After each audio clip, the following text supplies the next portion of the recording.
Ang kapayapaan ng Panginoong Hesukristo ay sumainyong lahat. Magandang araw sa inyong lahat, saan mang sulok ng mundo kayo naroroon sa sandaling ito. Ang babasahing mabuting balita sa araw na ito ay pinamagatan kong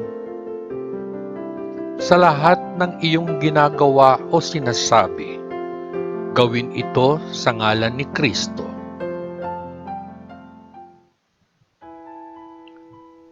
Pagbasa sa banal na ebanghelyo ayon sa liham ni Apostol Pablo sa mga taga-Kolosas.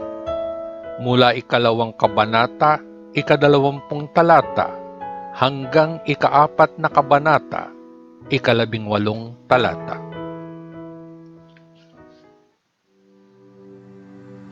Namamatay at namumuhay kasama si Kristo.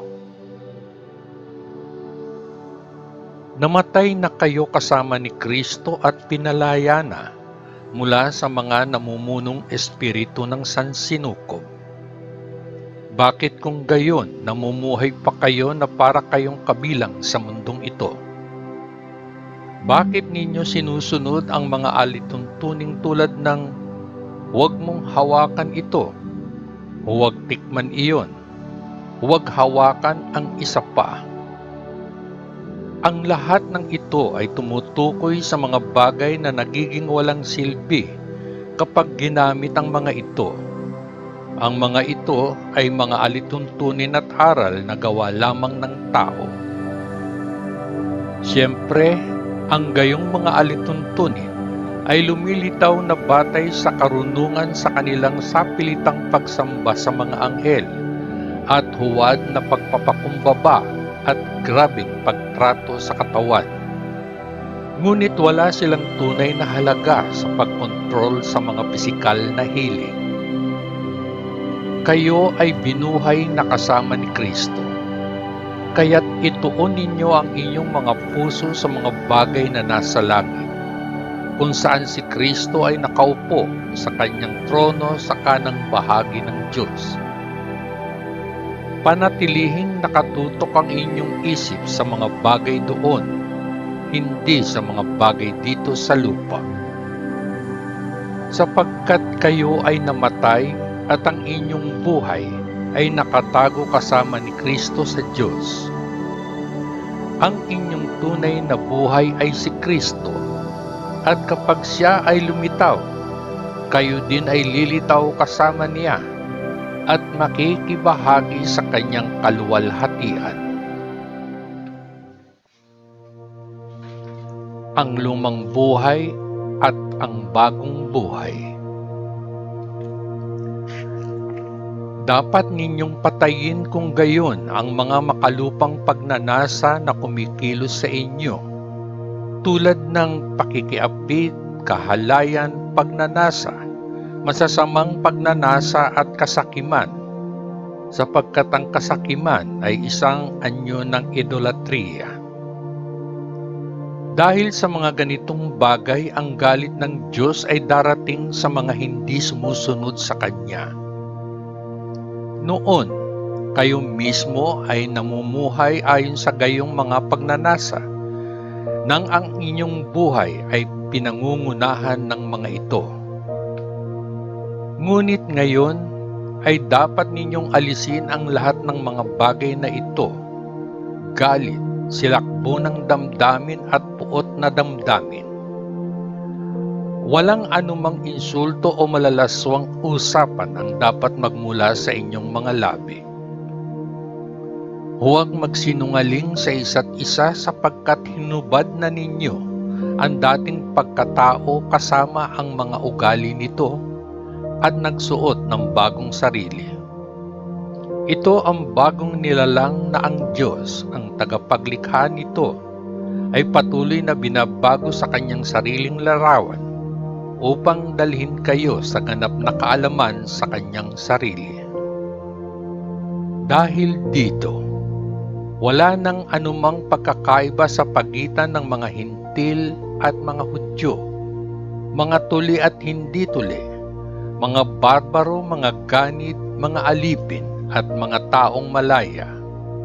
Ngunit si Kristo ang lahat. Si Kristo ay nasa lahat. Kayo ang bayan ng Diyos. Kayo ay minahal niya at pinili kayo para sa Kanya. Kaya nga, dapat ninyong damitan ang inyong sarili ng kahabagan, kabaitan, kababaang loob, kahinahunan at pagtitiis. Maging mapagparaya sa isa't isa at magpatawad sa isa't isa sa tuwing ang sino man sa inyo ay may reklamo laban sa kanino man. Dapat kayong magpatawaran sa isa't isa gaya ng pagpapatawad sa inyo ng Panginoon. At sa lahat ng mga katangiang ito ay idagdag ang pag-ibig na nagbubuklod sa lahat ng mga bagay sa perpektong pagkakaisa.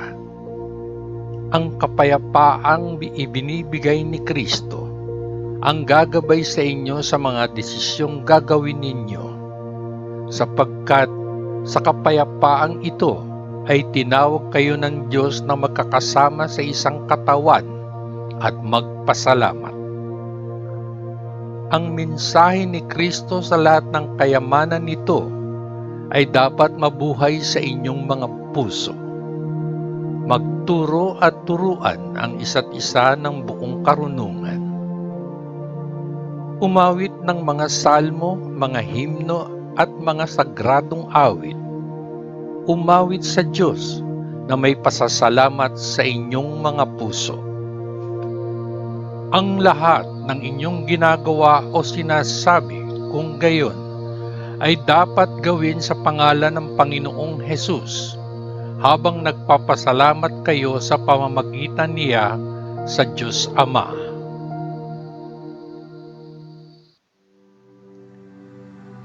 Mga personal na relasyon sa bagong buhay. Mga asawang babae, pasakop kayo sa inyong asawa sapagkat iyan ang dapat ninyong gawin bilang mga Kristiyano. Mga asawang lalaki, ibigin ninyo ang inyong asawa at huwag maging malupit sa kanila. Mga anak, Kristiyanong tungkulin ninyo na sundin tuwina ang inyong mga magulang, sapagkat iyon ang nakalulugod sa Diyos. Mga magulang, huwag ninyong inisin ang inyong mga anak, baka sila ay panghinaan ng loob. Mga alipin, sundin ninyo ang inyong mga Panginoong tao sa lahat ng bagay, hindi lamang kapag sila ay nagmamatyag sa inyo, dahil gusto ninyong makamit ang kanilang pagsang-ayon. Ngunit gawin ninyo ito ng may tapat na puso dahil sa inyong paggalang sa Panginoon. Anumang gawain ninyo, gawin ninyo ito ng buong puso, na para bang kayo ay gumagawa para sa Panginoon at hindi para sa mga tao. Tandaan na ibibigay sa inyo ng Panginoon bilang gantimpala ang iningatan niya para sa kanyang bayan, sapagkat si Kristo ang tunay na guro na inyong pinaglilingkuran. At ang bawat gumagawa ng masama ay gagantihan sa mga maling bagay na kanyang ginawa, dahil hinahatulan ng Diyos ang bawat isa ayon sa parehong pamantayan. Mga Panginoon, maging patas at makatarungan sa paraan ng pakikitungo ninyo sa inyong mga alipin. Tandaan na mayroon rin kayong guro sa langit. Mga tagubilin, maging matyaga sa pananalangin at manatiling alerto habang kayo ay nananalangin na nagpapasalamat sa Diyos.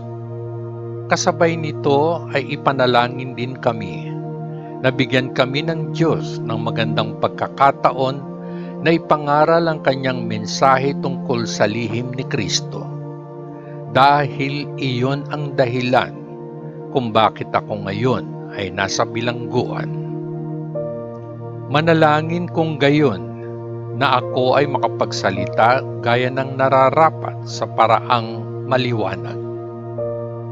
Maging matalino sa paraan ng inyong pagkilos sa mga hindi mananampalataya, na mabuting ginagamit ang bawat pagkakataon na mayroon kayo. Ang inyong pananalita ay dapat palaging kaaya-aya at kanais-nais, at dapat ninyong malaman kung paano ibigay ang tamang sagot sa lahat. Pangwakas na pagbati. Ang ating mahal na kapatid na si Tychicus, na isang tapat na manggagawa at kapwa-lingkod sa gawain ng Panginoon, ay magsasabi sa inyo ng lahat ng balita tungkol sa akin. Kaya nga pinapunta ko siya sa inyo para pasiglahin kayo sa pagsasabi sa inyo kung paano kami nagkakasundo. Kasama niya si Onesimo, ang mahal at tapat na kapatid na iyon na kabilang sa inyong grupo. Sasabihin nila sa inyo ang lahat na nangyayari dito. Si Aristarchus na kasama kong nakakulong ay bumabati sa inyo, at gayon din si Marcos na pinsan ni Bernabe. Nakatanggap na kayo ng mga tagubilin para salubungin si Marcos kung darating siya sa inyo. Si Joshua na tinatawag ding Justus ay nagpadala rin ng mga pagbati. Ang tatlong ito ay ang tanging Hudyo na nagbagong loob na kasama kong nagtatrabaho para sa kaharian ng Diyos, at sila ay naging malaking tulong sa akin. Pagbati mula kay Epapras, isa pang miyembro ng inyong grupo at lingkod ni Kristo Jesus. Siya ay laging taimtim na nananalangin para sa inyo, na humihiling sa Diyos na patibayin kayo bilang nasa hustong gulang at ganap na kumbinsido ng mga Kristiyano sa ganap na pagsunod sa kalooban ng Diyos. Maaari akong personal na magpatotoo sa kanyang pagsusumikap para sa inyo at para sa mga tao ng Laodicea at Hierapolis. Binabati kayo ni Lucas, ang aming mahal na manggagamo, at ni Demas. Ibigay ang aming pinakamabuting pagbati sa mga kapatid sa Laodicea at kay Nympha, at sa simbahan na nagtitipon sa kanyang bahay. Pagkatapos ninyong basahin ang liham na ito, siguraduhin nabasa rin ito sa simbahan ng Laodicea. Kasabay nito, basahin ninyo ang sulat na ipapadala sa inyo ng mga kapatid sa Laodicea. At sabihin kay Arkipo, tiyaking tapusin ninyo ang gawaing ibinigay sa inyo sa paglilingkod sa Panginoon. Isinulat ko ito gamit ang aking sariling kamay. Pagbati mula kay Pablo. Huwag kalimutan ang aking mga tanikala. Sumainyo nawa ang biyaya ng Diyos. Ang mabuting balita ng ating Panginoon. Salamat sa Diyos Ama sa langit. Sa ngalan ng Panginoong Hesukristo na ating manunubos. Amen. Amen. Amen. Peace.